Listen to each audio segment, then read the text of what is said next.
میں دھت ہو کر مدہوش تھا۔ میں نے عشاء کی نماز بھی نہیں پڑھی تھی، لہٰذا میں اسی طرح سو گیا۔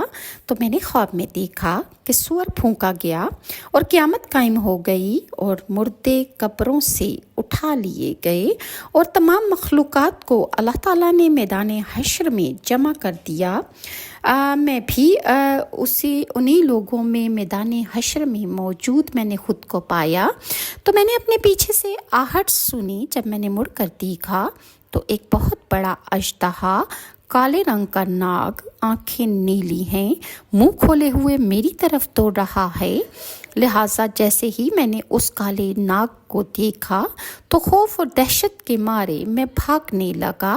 راستے میں ایک ستھرے لباس والے شخص کے پاس سے میرا گزر ہوا تو میں نے اس نیک آدمی کو سلام کیا۔ اس نے مجھے جواب دیا۔ وہ بہت بزرگ اور بہت پاک باز انسان تھا۔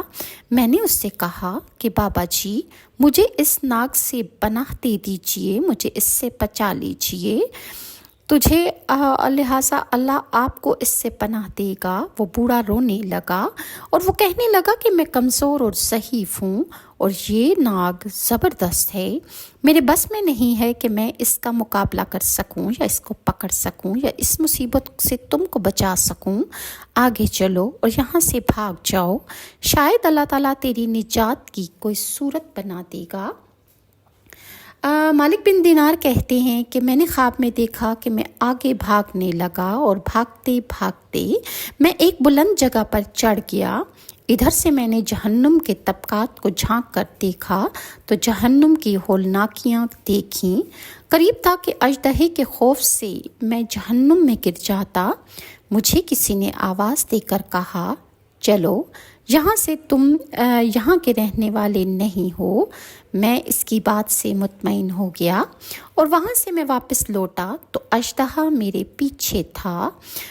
میں اس ناگ کے خوف سے پھر بھاگنے لگا تو راستے میں مجھے دوبارہ اسی بوڑھے کے پاس سے میرا گزر ہوا اور میں نے پھر کہا کہ بابا جی، میں نے آپ سے درخواست کی کہ اس ناگ سے میری جان چھڑا دیں تو آپ نے کچھ نہیں کیا۔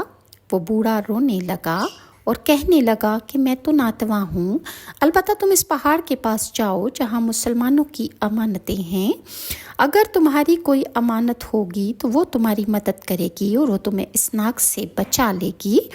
میں نے دیکھا کہ چاندی کا ایک گول پہاڑ ہے اور اس پہاڑ میں جگہ جگہ سوراخ اور روشن دان ہیں اور اس کے اوپر پردے لٹکے ہوئے ہیں۔